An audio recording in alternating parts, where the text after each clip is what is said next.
అంతా బాగుంది అనుకుంటున్నారు, సడన్ గా జబ్బు వచ్చింది అన్నట్టుగా వచ్చి చూపించుకుంటున్నారు. దానికి కారణం ఏంటంటే చాలా వరకు క్యాన్సర్ లో ముందుగా ఎర్లీగా సిమ్టమ్స్ ఉండవు, ఎర్లీ ఫేజ్ లో సిమ్టమ్స్ ఉండవు.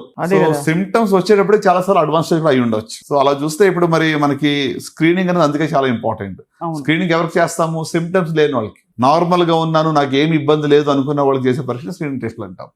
సో అంటే మరి 40 years అంటే రేర్ కాదండి. 18 years అమ్మాయి కూడా నేను బ్రెస్ట్ క్యాన్సర్ సర్జరీ చేశాను. So any age group it can affect, but age పెరిగే కొద్ది రిస్క్ పెరుగుతుంది. కానీ ఒక ఇంట్రెస్టింగ్ ఫ్యాక్ట్ ఏంటంటే స్వప్న గారు, ఇక్కడ మనకి కంపేర్ టు వెస్టర్న్ వరల్డ్, ఇండియాలో ఒక డెకేడ్ అర్లీగా వస్తుంది బ్రెస్ట్ క్యాన్సర్. అక్కడ 50s to 60s లో వస్తుంటే మన దగ్గర 40s to 50s లో వస్తా ఉంది. సో అంటే జియోగ్రఫీ కావచ్చు, లైఫ్ స్టైల్ కావచ్చు, ఓవరాల్ గా హెరిడిటరీ ఫ్యాక్టర్ కానీ మల్టీ ఫ్యాక్టోరియల్ అని. బ్రెస్ట్ క్యాన్సర్ కూడా మనం ఒకే ఒక రీజన్ వల్ల వస్తుందని చెప్పడానికి లేదు. అంటే ఎందుకంటే సార్ డాక్టర్లు అందరూ ప్రాసెస్డ్ మీట్స్ తినద్దు, బర్గర్లు తినద్దు, పిజ్జాలు తినద్దు అంటారు. అవన్నీ ఎక్కువ తినే దేశం అమెరికా అని అనుకోవచ్చా? వెస్ట్ లో అమెరికా అయ్యుండొచ్చు, కరెక్టే. కానీ మనం కూడా ఫాస్ట్ క్యాచింగ్ అప్ కదా వెస్టర్న్ లైఫ్ స్టైల్లో.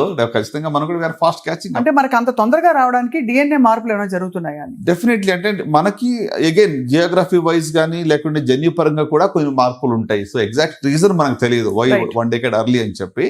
బట్ స్టాటిస్టిక్స్ మనం చూస్తుంటే ఖచ్చితంగా మన దగ్గర అర్లీగానే కనబడతా ఉంది. సో మీరు as a physician and surgeon sir, మీరు చాలా చూసుంటారు. ఎన్ని కేసెస్ చూసినా ఒక మూల కారణం పట్టుకుంటాం కదా, వాళ్ళు ఏం తప్పు చేశారని. ఆ మూల కారణం ఏంటి సార్? అంటే మీరు అడిగిన ప్రశ్నకు సూటిగా జవాబు చెప్పాలంటే ఒకే ఒక మాటలో జీవనశైలి, లైఫ్ స్టైల్. ఒక మాటలో చెప్పాలండి. ఎందుకంటే ఇప్పుడు మద్యపానం వల్ల కానీ లేకుంటే పొగాకు సేవించిన వరకు క్యాన్సర్ అందరికీ తెలుసు. అది డైరెక్ట్. ఇక డైరెక్ట్ మనం సినిమా థియేటర్కి వెళ్తే మనం యాడ్స్ చూస్తుంటాము ప్రతి చోట. ఇవన్నీ అంటే అండర్స్టూడ్. తెలియకుండానే మనం బాగుంది అనుకున్న వాళ్ళకి ఎందుకు వస్తుంది? ఇటీవల దీనికి రీజన్ ఏంటి అంటే లైఫ్ స్టైల్ చెప్పచ్చు.